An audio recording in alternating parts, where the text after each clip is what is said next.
자, 여러분 이 시간에는 그 부동산 시장의 마지막 부분이죠. 시장의 효율성에 대해서 공부하실 텐데 교재는 174페이지 같이 참고해서 보십니다. 자, 여기서 이제 효율성과 효율적 시장 이론 설명드렸는데 원래 이 효율성 이론은 주식 투자에서 처음에는 가설 형태로 출발했다가 이것이 이제 하나하나 이론적으로 체계화되면서 부동산학에서도 하나의 이론으로 설명되는 것이 바로 이 효율성과 효율적 시장 이론이거든요. 자, 이건 뭘 설명하는 거냐면 현재 시장 상황은 변화가 없는데도 불구하고 단기의 가격이 급등하기도 하고 급락하기도 하더라. 이걸 설명하는 것이거든요. 그러니까 예를 들어서 주식의 경우에 어느 한 회사에서 새로운 프로젝트가 개발되고 그것이 거의 성공 단계에 이르렀고 이것이 생산 라인만 걸치면 거의 대박 터질 가능성이 상당히 높다라는 정보가 있으면 그 정보만 갖고도 그 회사 주식값이 사정없이 오르거든요. 그러면 여기서 생각할 것은 그 프로젝트가 완성돼서 그만큼 수익이 많이 발생해서 가격이 주식가격이 오른 것이 아니라 그 정보만 갖고도, 그러니까 개발되고 프로젝트가 완성된다는 정보만 갖고도 바로 가격이 오른다는 것이거든요. 이걸 부동산에 그대로 적용해서 가령 어느 지역에 예를 들어서 그 어디로 할까요? 어느 특정 지역, 지방의 어느 특정 지역에 이 동네가 새롭게 택지로 개발될 예정이다. 그래서 택지로 개발되고 이 동네가 대규모 주택단지로 개발될 예정이다. 현재는 지금 논바닥, 산바닥 그대로 있는데 이것이 나중에 택지로 개발된다, 개발될 예정이다 라는 정보가 있으면 그 정보 갖고도 바로 가격이 상승해 버리거든요. 그러면 우리가 언뜻 볼 때 이 동네가 새롭게 택지로 개발돼서 그만큼 수익이 많이 발생하고 해서 가격이 오른다 그러면 충분히 납득이 가는데 현재는 전혀 개발이 안 된 상태에서도 그 개발된다는 정보만 갖고도 가격이 상승한다는 것은 언뜻 이해가 안 되시는데 이건 어떻게 설명하느냐. 부동산의 가치 또는 가격은 부동산으로부터 예상되는 장래 예상되는 여러 가지 이익을 현재 가치로 환산한 것이 바로 부동산의 가치 또는 가격이에요. 부동산의 가치 또는 가격은 그 부동산으로부터 장래 예상되는 이익을 현재 가치로 환산한 것이거든요. 그러면 그 부동산의 가치가 높다는 것은 그만큼 그 부동산으로부터 장래 기대되는 이익이 많다는 것을 의미하는 것이거든요. 그럼 이것도 마찬가지. 이 동네가 아직은 택지로 개발이 안 됐고 현재는 논바닥이지만 그 정보에서 이 동네가 택지로 개발된다면 장래 기대되는 이익이 그만큼 많을 것이고 그곳의 현재 가치인 부동산의 가치도 그만큼 높게 형성된다 하는 것을 의미하는 것이거든요. 근데 반대로 이 동네가 그 개발된다는 것이 백지화됐다. 그러면 그만큼 기대이익이 작을 것이고 장래 기대이익이 작으면 그만큼 가치는 낮아지는 것이거든요. 이렇게 해서 그 여러 가지 정보만 갖고도 바로 가격이 상승하고 하락하는 이유를 설명하는 것이 바로 이 효율성 이론이다.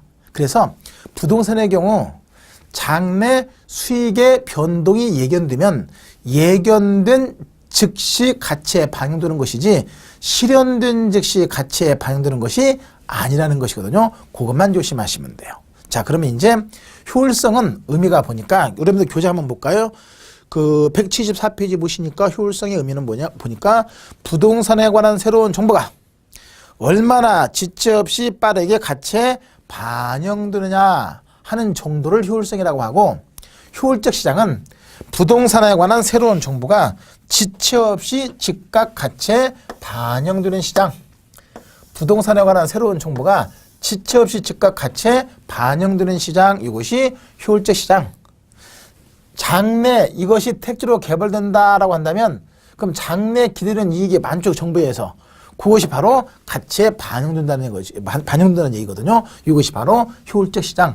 부동산에 관한 새로운 정보가 지체 없이 즉각 가치에 반영되는 시장, 이것이 효율적 시장인데 그러면 이제 이 효율적 시장의 종류가 약성과 준강성과 강성 구분되거든요. 그러면 이 약성, 준강성, 강성의 구분의 기준은 뭐냐면 그 정보가 어떤 정보가 가치에 반영되느냐 하는 것에 따라서 세 가지 형태로 구분된다. 그럼 먼저 약성 효율적 시장은 여러 가지 정보 중에서 과거의 역사적 사실, 즉 과거 정보, 과거 정보가 지체 없이 즉각 가치에 반영되는 시장, 이것을 약성 효율적 시장이라고 하고, 약성 효율적 시장에서 과거 정보를 분석하는 것을 뭐라고 하냐면 기술적 분석 그래요. 그러면 가령 자, 과거 경기 변동 흐름을 분석해 봤더니 우리 지난번에 배울 때 보니까 그 부동산 경기는 일반 경기 매서 후행하고 주식시장 경기는 일반 경기 매서 선행한다 이렇게 배웠거든요. 자, 그러면 과거 경기 변동 흐름을 분석해 봤더니 주식이 뜨면 한 2년 정도 후에 부동산도 뜨더라 하는 것이 과거 경기 변동의 흐름을 통해서 분석됐다고 가정해 봐요. 그럼 이건 과거 추세잖아요. 그죠? 그러면 이제 한 2년 전에 주식이 떴다. 그러면 그 정보에 하면 올해쯤에는 얼마든지 부동산 뜰 수가 있는 것이거든요. 따라서 그런 정보를 분석해서 만약에 약성 효율적 시장에서 재작년에 주식이 떴으니까 올해쯤에는 부동산 뜨겠지 하고 작년 말에 주식이 부동산에 왕창 투자됐대요. 그러면 이 시장이 약성이면 그 정보가 바로 가치에 반영되어 있는 시장에서 그 정보를 분석해서 부동산에 투자한다고 한다면 이 투자자는 그 정보를 분석해서 투자했을 때 정상이윤 이상의 초과 이윤을 얻을 수가 있겠다, 없겠다? 없다. 왜? 이미 그 정보가 가치에 반영이 돼 있거든요. 과거 정보가 이미 가치에 반영되기 때문에 이미 반영되어 있는 과거 정보를 분석해서는 정상이윤은 얻을 수 있지만 그 정상이윤 이상의 초과 이윤이 발생하지 않는다 이 말이거든요. 그리고 약성 효율적 시장에서 이 과거 정보를 분석하는 것을 기술적 분석 그런다고 한다면 당연히 약성에서는 기술적 분석을 통해서는 이미 반영이 되기 때문에 기술적 분석을 통해서는 정상 이윤 이상의 초과 이윤을 얻을 수가 없는 시장이다. 이것이 약성 그래요. 그 다음에 준강성은 새로운 정보가 공표되자마자 지체 없이 즉각 가치에 반영되는 시장. 그럼 이것은 현재 정보네요. 이게 현재 공표된 정보가 지체 없이 즉각 가치에 반영되는 시장. 그러면 당연히 과거 정보는 당연히 반영이 돼 있고 안 돼 있고 이미 돼 있고 현재 정보까지 반영돼 있으면 과거 정보는 반영이 돼 있겠죠. 그래서 과거는 물론이고 현재 정보까지 지체 없이 즉각 가치에 반영되는 시장, 이것이 준강성이고, 특히 준강성에서 현재 그 공표된 정보를 분석하는 것을 기본적 분석 그래요.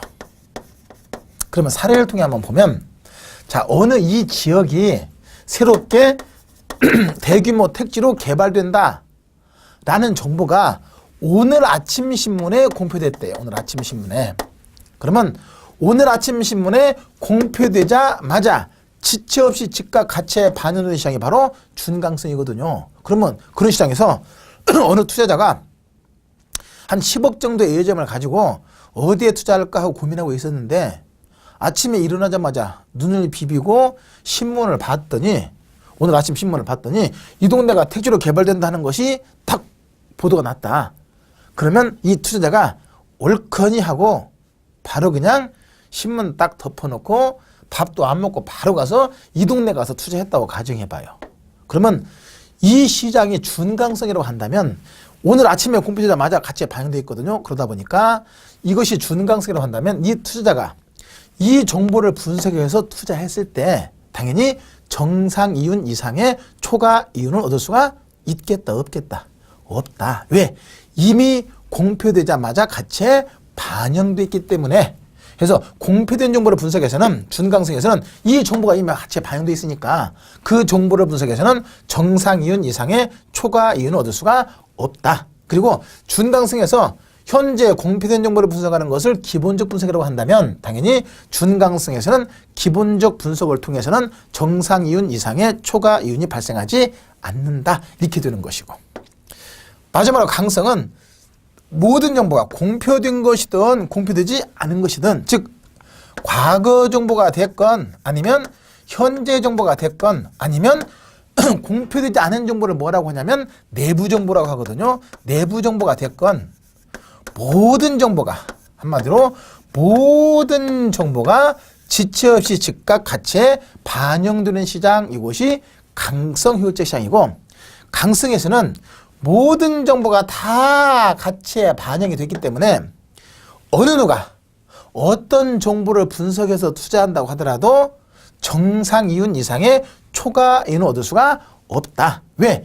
모든 정보가 다 이미 가치에 반영되기 때문에 어느 누가 어떠한 정보를 분석해서도 정상 이윤 이상의 초과를 얻을 수가 없기 때문에 모든 정보가 다 가치에 반영된다는 의미에서 가장 진정한 의미의 효율적 시장이 된다. 이렇게 체크하시면 돼요.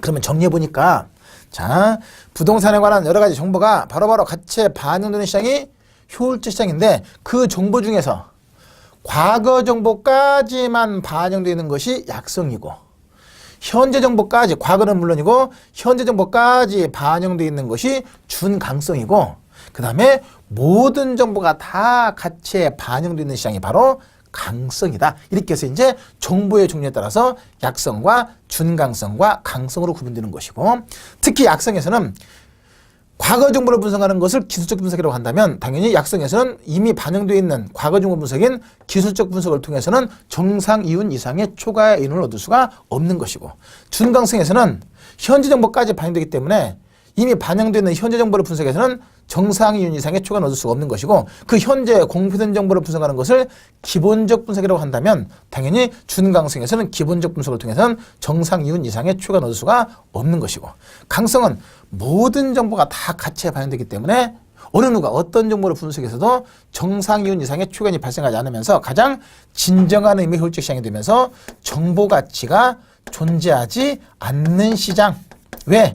모든 정보가 다 가치에 반영되기 때문에 정보를 통한 초과이 발생하지 않아서 정보 가치가 존재하지 않거든요. 근데 약성과 준강성에서는 얼마든지 정보 가치가 존재할 수가 있다.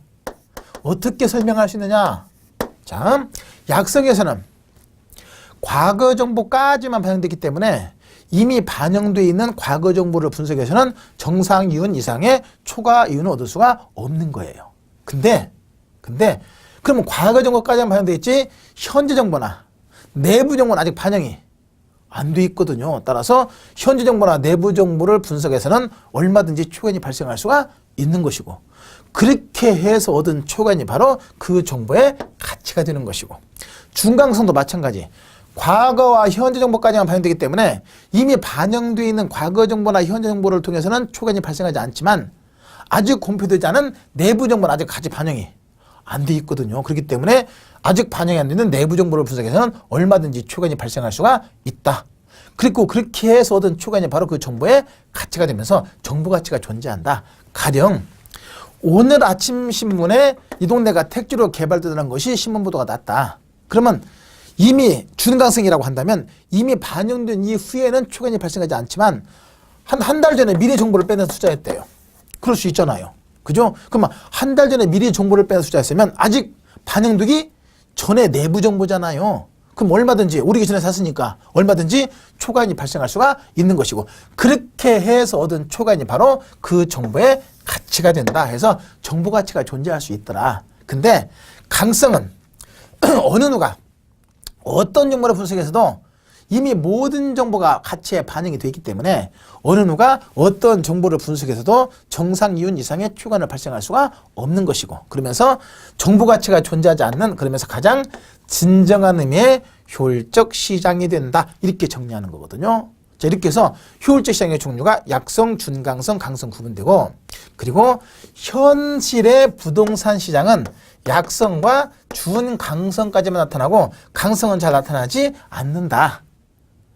즉 내부 정보까지 반영되는 것은 현실적으로 잘 나타나지를 않는다. 따라서 현실의 주식시장이나 아니면 부동산 시장에서는 강성이 아니기 때문에 아직 반영이 안 돼 있는 내부 정보를 미리 빼내 투자하면 얼마든지 초과 이윤을 얻을 수가 있는 것이거든요. 그래서 주식시장에서는 내부자 거래를 강력하게 규제하고 단속하는 이유가 된다. 이렇게 보시면 돼요. 자, 이렇게 해서 현 시장은 약성과 중강성까지 나타나고 강성은 잘 나타나지 않으면서 강성은 완전 경쟁 시장의 가정에 가장 부합되는 시장으로서 말 그대로 이론적으로 존재하는 것이지 현실상에서는 잘 존재하지 않는 시장이 강성 효율적 시장이다. 이렇게 해서 이제 효율적 시장의 종류가 약성, 준강성, 강성 이렇게 해서 구분되면서 확인되네요. 그것이 이제 176페이지 위에 3번의 효율적 형태의 존재 여부에서 현실 시장에서는 강성은 잘 나타나지 않는다는 거 간단하게 체크했고, 그 다음에 이제 할당적 효율성,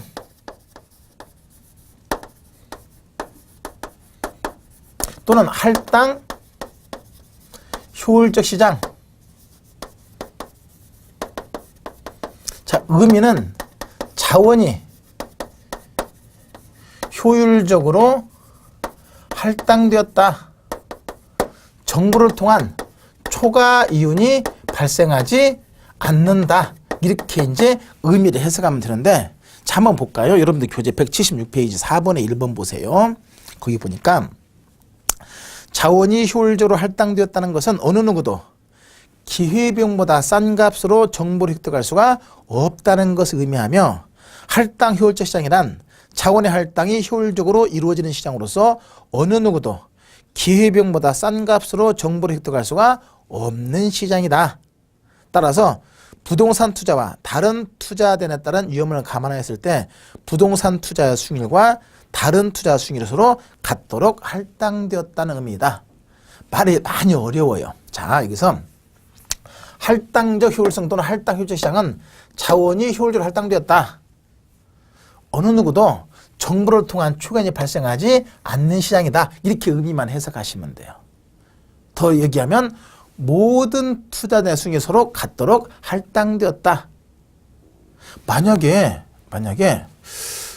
부동산 투자의 수익률과 자본시장의 이자율을 비교했을 때, 부동산 투자의 수익률과 자본시장 이자율을 비교했을 때, 자, 예를 들어서 A, B, C, D 여러 투자자 있는데 A에 투자하면 수익률이 15%이고 나머지는 다 10%씩이다. 그럼 여러분 어디에 투자해요? 물어보나마나 A에 투자하겠죠. 그렇죠.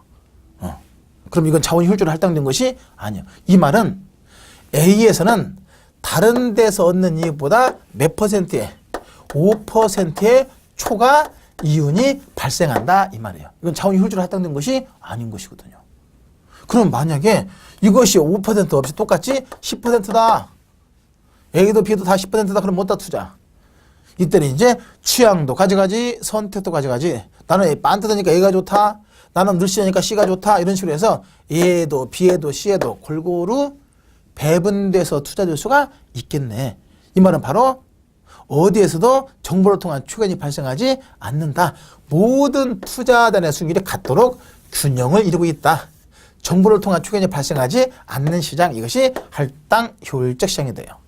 자, 그러면 이제 현실의 투자단이 무수히 많은데 이걸 큰 틀로 보면 이제 부동산 투자했을 때 수익률과 자본시장의 이자율을 봤을 때 이것이 같으면 부동산에도 자본시장에도 골고루 배분될 수가 있네. 이것이 자원이 효율적으로 배분된 것이거든요. 근데 만약에 이렇다, 그럼 이건 자원이 효율적으로 배분된 것이 아니요. 반대로 이자에서 크다, 이것도 자원이 효율적으로 배분된 것이 아니거든요. 그러면 자, 이랬을 때 균형 또는 자원이 효율적으로 할당되는 과정을 보면, 자, 부동산 투자 수익률이 크다. 그럼 돈이 어디로 몰려요? 부동산으로 자금이 유입되네. 부동산으로 자금이 유입되고, 그러면 부동산이 유입되면 부동산 수요가 어떻게 되고? 수요가 증가. 수요가 증가하면 부동산의 가격이 어떻게 돼요? 상승. 가격이 상승하면 투하 자본이 많아지니까 부동산 투자 수익률이 어떻게 돼요? 헷갈리죠? 이런 때는 수익률이 하락해요. 야, 뭔 소리냐? 가격이 상승하면 이윤이 많이 발생하니까 수익률이 높아질 텐데 그게 아니거든요. 자, 예를 들어서 어떤 부동산이 하나 있는데 이것의 가격이 1억이다. 근데 여기에서 순수익이 1,000만 원 예상된다. 그러면 얼마 투자해서? 1억 투자에 1,000만 원이니까 수익률 몇 프로? 10%. 그럼 10%이면 은행 이자보다 훨씬 나으니까 서로 여기 투자하려고 하겠네. 그러면 이것의 가격이 어떻게 돼요? 상승하겠죠. 그래서 만약에 상승해서 2억으로 상승했다. 그러면 2억 투자했으면 2억 투자해서 1,000만 원이면 수익률 몇 프로? 반으로 떨어지죠. 5%가 됐네. 1억에 10%일 때보다, 1,000만 원일 때보다 2억 투자해서 1,000만 원이 돼버리니까 그만큼 투하 자본이 많아지니까 상대적으로 수익률이 하락하고 컸던 수익률이 작아지면서 이자율과 균형, 그러면 자원이 효율적으로 배분되는 것이고, 여기서 조심할 것은 가격이 상승하면 수익률이 하락한다는 것이 포인트입니다. 반대로 부동산 투자 수익이 작다. 그럼 이자가 높다는 얘기죠. 그러면 자금이 자본시장으로 흘러가면서 부동산으로부터 자금이 이탈돼요. 이탈되면 부동산 수요가 증가 감소하겠죠. 그리고 그러면 가격이 어떻게 되고 하락. 가격이 하락하면 투하 자본이 적어지니까 여기 또 1억을 하락하면 당연히 수익률이 어떻게 되고 상승. 작았던 수익률이 커지면서 이자율과 같을 때까지 커지면서 균형에 이른다. 해서 이것이 이제 자원이 효율적으로 할당되는 과정을 설명하는 것인데, 그것이 여러분들 교재에서는 176페이지 제일 밑에 균형 과정을 쭉 설명하고 있잖아요. 그걸 설명하는 것이거든요. 자, 그러면 다시 한번 정리해보면, 자원이 효율적으로 할당되었다는 것은 어느 누구도 기회비용보다 싼 값으로 정보를 획득할 수가 없다. 싸게 정보 획득했으면 싼 만큼의 초과 이윤이 발생하는 것이거든요. 따라서 정보를 통한 초과이익이 발생하지 않는 시장, 정보를 통한 초과이익이 발생하지 않는 시장, 이것이 자원이 효율적으로 할당된 것이고, 이것이 할당 효율적 시장이 된다. 그리고 이제 자원이 효율적으로 할당되는 과정을 설명하는 것이 이 논리니까 그대로 정리해서 확인해 두시면 돼요. 자, 그러면 이제 이렇게 해서 이제 할당 효율적 시장의 원리와 내용 설명했는데, 자, 그러면 완전 경제 시장. 완전 경제 시장은 모든 정보가 완전하고 공유되어 있어서 정보를 통한 초과이익이 발생하지 않기 때문에 당연히 자원이 효율적으로 할당되는 시장, 즉 할당 효율적 시장이 되는 거예요. 그래서 완전 경쟁 시장은 할당 효율적 시장이 된다.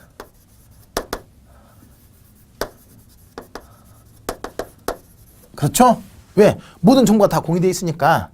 근데 약성과 강성도 모든 정보가 다 같이 반영되어 있고, 어느 누가 어떤 정보를 분석해서 수신한다고 하더라도 정상 이윤 이상의 초과이익이 발생하지 않기 때문에 강성 효율적 시장도 당연히 할당 효율적 시장이 되는 거 맞아요. 근데 약성이나 준강성 같은 불안전 시장은 당연히 할당 효율적이지 못할 수도 있더라. 왜?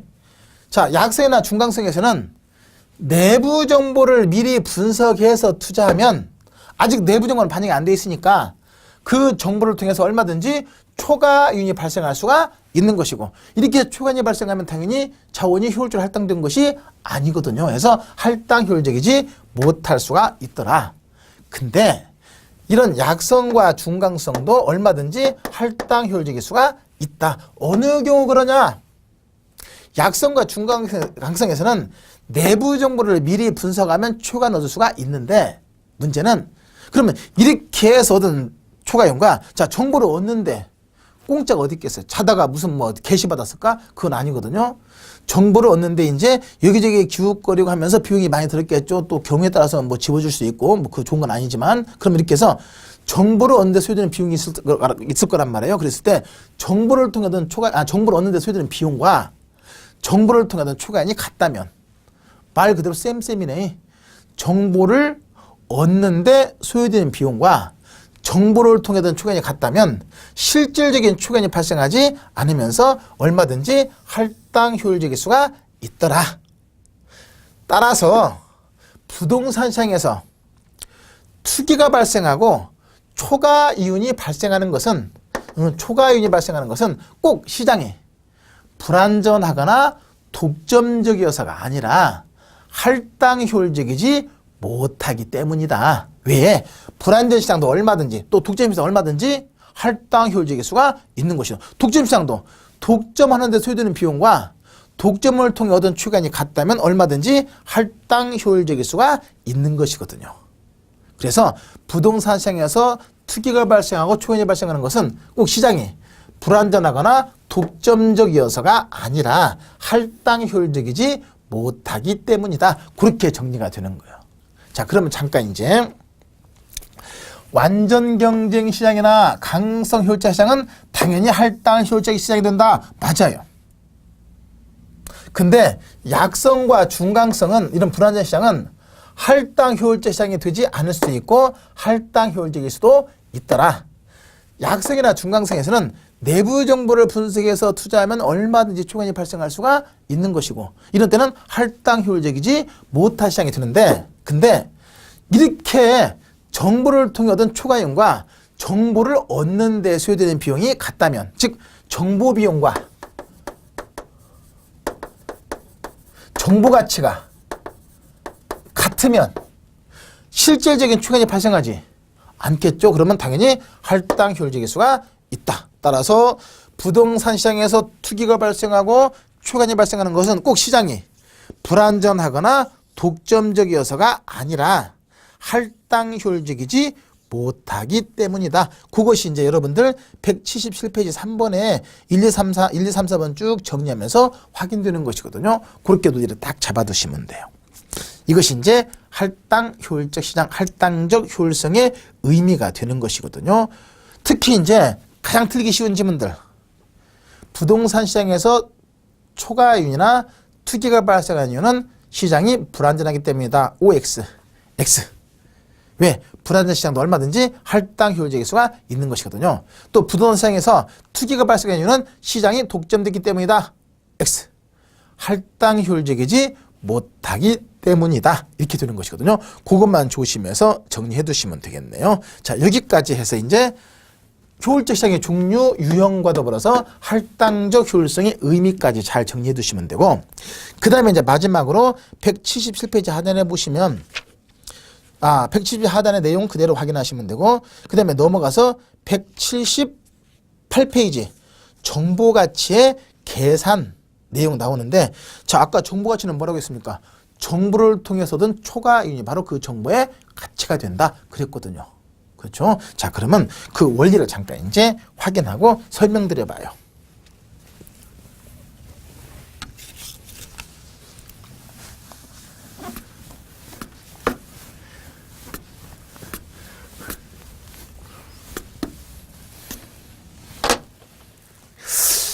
거기 사례를 보니까 내용을 보니까 쭉 내용이 보니까 자 어떤 지역에 공장이 들어설 가능성이 있대요. 공장이. 근데 공장이 들어설 수 있고 안 들어설 수 있는데 만약에 그 지역에 인근 지역에 공장이 들어서게 되면 3,850만 원. 안 들어서 형상 상태 그대로 있으면 2,750만 원이 된다. 근데 현재 상태에서는 들어올지 안 들어올지 하는 것은 아무도 모른다. 확실치가 않다. 자, 그러면 그랬을 때 그러면 이제 요 경우에 정보 가치 한번 계산해 보자 하는 것이거든요. 자, 그러면 지금 현재 상태에서는 이 토지의 가치 한번 구해 볼까요? 그러면 지금 보니까 안 들어오면 3,850이 되고 안 들어오면 2,750이 되는데 확실치가 않다는 것은 확률적으로 이것도 50% 확률이 있고 이것도 50% 확률이 있다. 근데 이것은 몇 년 후의 상황이에요. 1년 후에 공장에 들어서면 3,850이 되고 안 들어오면 2,750이 된다라고 가정한다. 그렇다면 이 투자는 현재 이 토지를 산다고 한다면 얼마에 살 수가 있을 것이가. 그리고 요구하는 투자자가 이게 투자하면서 요구하는 수익률은 10%다. 자, 그럼 먼저 이렇게 불확실한 상태에서 이 토지의 가치를 한번 구해보자. 자, 이 토지 가치는 장래 기대되는 이익의 현재 가치거든요. 그죠? 근데 지금 장래 상황은 확실해요, 불확실해요? 불확실하죠. 따라서 이런 경우에는 기대 수익은 어떻게 계산할 수밖에 없냐면 장래 발생 가능성에 확률을 부여해서 가중 평균하면 기대 수익이 되는 것이거든요. 그러면 그 내용을 본다면 3,850만 원이 될 확률도 0.5, 2,750만 원이 될 확률도 0.5다. 그렇죠? 자, 이렇게 돼 있다. 근데 이건 몇 년의 상황이다? 1년 후의 상황이다. 그렇죠? 1년 후의 상황이다. 자, 그러면 이걸 그대로 곱해서 평균 내니까 얼마 나와요? 자, 여러분들 계산기 한번 써보셔봐요. 3850 곱하기 0.5, 그 다음에 2750 곱하기 0.5에서 더하면 3300. 이제 편의상 제가 그냥 바로 계산할게요. 3300만 원이요. 그러면 이렇게 해도 확률 50%, 이렇게 해도 확률 50%이기 때문에 이것의 가중평균한 장래 기대수익은 3300이다. 이것을 이제 현재 가치로 할인하면 되는데, 투자 가치 구할 때 장래 수익을 현재 가치 할인한다면 할인율을 몇 퍼센트, 할인율을 뭘 쓰냐면 요구 수익률을 쓴다. 근데 여기서 투자자가 요구하는 수익률은 몇 퍼센트? 10%다. 그러면 이 장래 기대치 3,300을 갖다가 현재 가치 할인하면 되거든요. 그러면 1년 후에 3,300을 현재 가치로 할인할 때 적용되는 개수가 바로 일시분의 현재 가치 개수 1 플러스 R의 N승분의 1. 이건 다음에 이제 투자 분석 배울 때 다시 한번 설명드릴 거거든요. 그러면 1년 후에 기대되는 수익 3천만 원을 3,300을 현재 가치 환산할 때 적용되는 개수가 일시분의 현재 가치 개수. R이 할인율이고 N이 기간. 그럼 몇 년 후? 1년 후. 그 할인율을 요구수에 쓴다고 그랬잖아요. 요구수율이 10%. 그러면 요거 곱하기 1 플러스 10%면 0.1이죠. 이것에 몇 년 후? 1승분의 1 하면 돼요. 그러면 자, 이것은 그대로 계산하니까 1.1이네. 그러면 3,300 곱하기 1.1분의 1. 분자는 곱하고 분모는 나눠주면 되거든요. 분자 1은 곱하나 반하니까 3,300 나누기 1.1 했더니 얼마 나와요? 3천만 원이 나와요. 그러면 이것은 이제 이 부동산은 지금 현재 이렇게 불확실한 상태에서는 이 부동산의 현재 가치가 얼마다? 3천만 원이 된다. 즉 현재 이렇게 불확실한 상태에서는 살 수도 있고 팔 수도 있는 가격이 3천만 원이 된다 하는 것이거든요. 자, 근데 어느 투자자가 이제 정부 가치 한번 계산해 보는 거예요. 어느 투자자가 확실히 들어오는 것을 알았어요. 즉 1년 후에 3,850만 원이 되는 것을 알았다. 어떻게 빼내는가는 모르겠어서 알았다. 그러면 알게 됐을 때 그러면 1년에 3,850이 되면 이것의 현재 가치는 얼마냐? 그럼 이것도 현재 가치 구하면 되겠네. 그러면 확실히 들어오면 3,850만 원이 되는 것이고, 그걸 갖다 현재 가치 할인할 때 정도는 개수 요거 1 플러스 10%의 1승분의 1. 그럼 1.1분의 1이네. 그러면 3,850을 1.1로 나눴더니 얼마? 3,500만 원이 되는 것이고. 그러면 확실히 들어오면 이 부동산의 현재 가치, 1년의 기대수 이것이니까 이것의 현재 가치가 얼마다? 3,500이 된다. 근데 지금 현재 불확실한 상태에서는 3천만 원이 된다. 그러면 현재 불확실한 상태에서 살 수도 있고 팔 수 있는 가격은 3천이라는 얘기잖아요. 그럼 3천에 주고 살 수 있다는 얘기네. 근데 확실히 들어오면 얼마의 가치가 있는 것이고 3,500의 가치가 있는 것이고, 그러면 다른 사람은 모르니까 얼마를 살 수 있었고 3천에 살 수 있었는데 확실히 들어오면 3,500이란 말이에요. 그럼 3,500짜리를 3천에 살 수 있었으니까 이 사람은 얼마의 초과연? 자, 3,500짜리를 3천 샀으니까 얼마의 초과연? 500만 원의 초과인이 발생하네. 그러면 이 500만 원이 바로 정보를 통해 얻은 초과인이 되는 것이고, 이렇게 해서 얻은 초과인이 바로 그 정보의 가치가 된다 해서 정보 가치는 500만 원이 된다. 자, 그러면 여기서 이제 정보 가치 계산 공식을 간단하게 확인하면, 이건 확실한 경우, 불확실한 경우. 확실히 들어온 경우죠. 확실성 하에서의 부동산의 현재 가치에서 불확실성 하에서의 현재 가치를 뺀 나머지가 바로 정보의 가치가 된다. 확실성 하에서의 현재 가치에서 불확실성 하의 현재 가치를 뺀 나머지가 바로 그 정보의 가치가 된다 해서 정보 가치는 500만 원 이렇게 계산되는 거예요. 자, 그러면 이제 만약에 이 정보를 갖다가 이 사람이 정보를 그냥 얻었대요. 아무 비용 없이 그냥 아주 양질의 정보 얻었대요. 그럼 이 사람 얼마의 초과연? 500만 원의 초과연이죠. 그럼 이것은 실질적인 초과연이 발생할 수 있었으니까 할당 효율적 시장이 아닌 거예요. 근데 정보를 갖다가 이게 확실히 들어온 정보를 갖다가 500만 원 주고 샀대요. 그러면 정보 비용이 얼마예요? 500만 원 들었네. 그죠? 근데 정보를 통해 얻은 초과연이 또 얼마예요?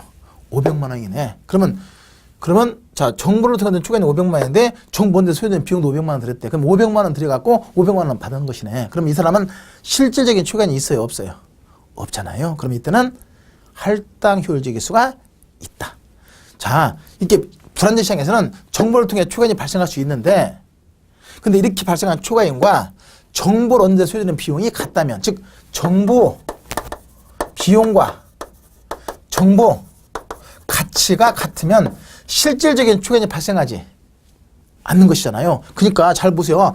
정보 비용은 정보를 얻는 데 소요되는 비용이고 정보 가치는 정보를 통해 된 초과이익이거든요. 그러면 500만 원 들여서 얻었고 500만 원을 정보 가치로 해서 정보를 통해서 수익을 발생했으면 500만 원 주고 사가지고 500만 원 얻었으니까 실질적인 초과이익이 있어요? 없어요? 없는 것이잖아. 그럼 이때는 얼마든지 할당 효율적일 수가 있다. 그래서 정보 비용과 정보 가치가 같으면 얼마든지 할당 효율적일 수가 있다. 정보 비용과 정보 가치가 같다. 이 말은 뭐냐면 정보를 통해 얻은 초과이익과 정보를 얻는 데 소요되는 비용이 같다면 얼마든지 할당 효율적일 수가 있다.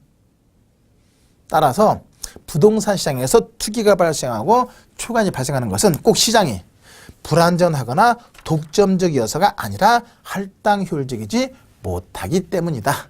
자, 그러면 이제 다른 건 이제 복잡한 거 아는데 계산하는 원리 나오니까 상태가 안 좋아진단 말이에요. 잠깐 이거 마무리하고 다음 정리 들어가십니다.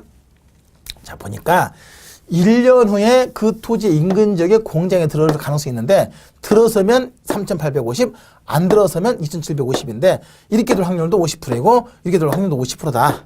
따라서 현재 상태에서 확률이 반반이니까 이 토지 가치는 이렇게 될 가능성과 이렇게 될 가능성을 가중 평균해서 기대 수익을 구하고 이것을 요구수로 현재가 자리해서 그 부동산의 가치를 구하면 되는 것이에요. 그죠? 이게 바로 불확실한 상태에서 부동산의 현재 가치가 3천만 원이 된다. 이런 것이고. 근데 어떤 사람은 다른 사람 모르는데 어떤 사람은 확실히 그런 것을 알고 있어. 정보를 알고 있었다는 얘기네. 그래서 정보를 알고 있었기 때문에 3,850이 될 것을 알고 있었고 그 정보에서 만약에 이 동네가 공장에 들어서면 3,500짜리 가치가 있는 것인데 다른 사람 모르니까 얼마 살 수 있었고 3,000에 살 수 있었으니까 그럼 3,000에 사가지고 3,500짜리 3,000에 샀으니까 얼마의 초과이익? 500만 원의 초과이익이 발생하죠? 그럼 500만 원이 바로 그 정보의 가치가 된다. 그럼 이게 500만 원의 정보 가치가 되면서 정보를 공짜로 얻었으면 얼마든지 초과이익이 발생할 수가 있는 것인데 정보를 언제 소요되는 비용도 500만 원이었고 정보를 통한 초과이익도 500만 원이다. 즉 정보 비용과 정보 가치가 같으면 실질적인 초과이익이 발생하는 것이 아니기 때문에 얼마든지 할당 효율적일 수가 있다. 그래서 불안전 시장도 정보 비용과 정보 가치가 같으면 얼마든지 할당 효율적일 수가 있는 것이다. 이렇게 해서 그 의미와 내용을 꼭 확인해서 정리해 두시면 돼요.